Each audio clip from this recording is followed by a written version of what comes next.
So these are the Putney Town Masters women. This is Simone's boat from last Sunday, the 28th of April. And as always, I'm going to start with what I think looks really nice. And one of the first things I notice here is that your blade depths are all quite good. So nobody's digging, nobody's rowing over the barrel. You're all having this nice straight line draw parallel to the gunnels, and that looks really good.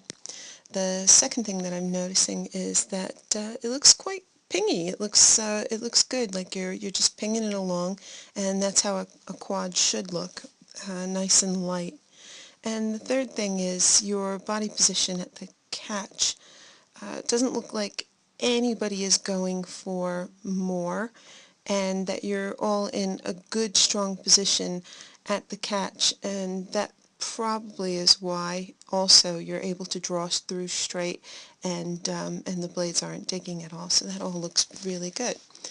So let's just take a look at some places where I think that we can make little improvements that are going to get you more speed. So I'm going to slow this down into slow motion.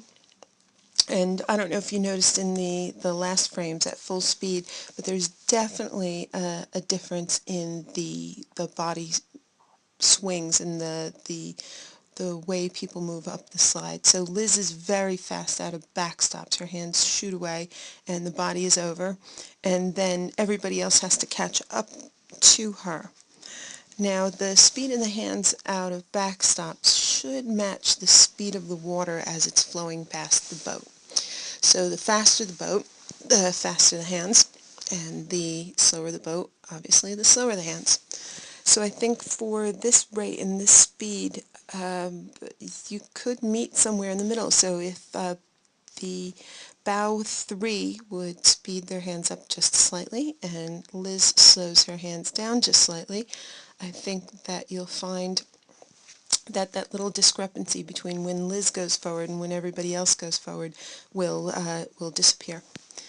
Okay, the second thing that I would like to comment on, and I think I need to pause it to do this, is the amount of layback. Okay, if you take a look at that, and I'll zoom in here if I can, there are some discrepancies going on in the amount of layback you have. Liz, you've got quite a bit of layback. I don't think you need quite that much in a quad. Should be much more sat up. Sue, this looks good. You're quite sat up there. Anna, you're also at the right body angle, but you're a bit slumped. Oops, sorry, I didn't mean to draw a red line through your head. Let's try that again. So I don't know if you noticed, so your body angle is pretty good. It's kind of in line with Sue's, but it looks like you're slouching at the finish, and that's going to cause you to not be able to have a nice clean tap out because your hands are going to get caught on your body.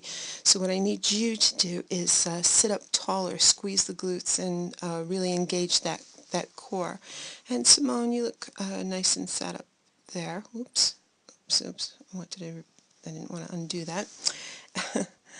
And let's see if I can just shrink that down and undo that, and there we go. Okay.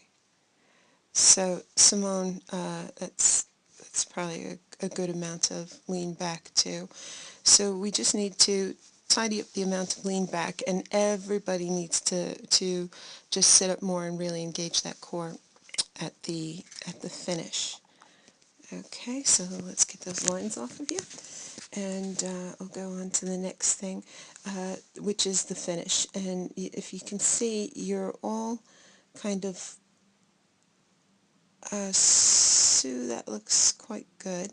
Okay, so Sue, I think, let's see, let's move it over and take a look at Liz. Okay, so Sue and Liz have a nice, clean tap out and extraction at the finish. And Simone, I realize you've got a tough job of steering. So again, I think what I talked to you about the other day, about trying to look when you're, boom, there, after you've grabbed the water. That's a nice secure place to have a look over your shoulder when you're racing. Because if you look when you get to the finish, it's going to throw your body off, and you're not going to be able to tap out cleanly. So I think maybe make sure we're drawing straight in towards our belly button and then getting that nice definitive tap down. You don't want to draw your hands all the way into your body because that'll make it very difficult to get a clean tap out. Alrighty, and so now the last thing I wanted to look at in this group is the catch timing. And this is tricky for everyone. It doesn't matter how long you've been rowing or sculling. And as always, you want to time the catch, the placement of the blades, so that the blades are in and buried at the time you reach front stops. Okay? So I think, yep, I think that's where everybody is at front stops. And the blades are not in the water yet. So let's see how long it takes to get them in. 1, 2, 3, 4, 5, 6. Liz is in. 7, 8, 9, 10. 10 frames. So that's 10 frames worth of drive that you've lost because the blades weren't in when you started to press on with the legs. So you have to think about putting the blades in as you arrive at front stops. And I want to show you another angle of this. So I'm going to take it off slow-mo. I'm going to run it through till the end because you can see this really good from the beginning when more kind of like in line, the launch is in line with the boat. So let me just take a look at this. Okay, so a little bit more sat up at the finish, and then you'll get that nice up and over together. So let's just take a look at this.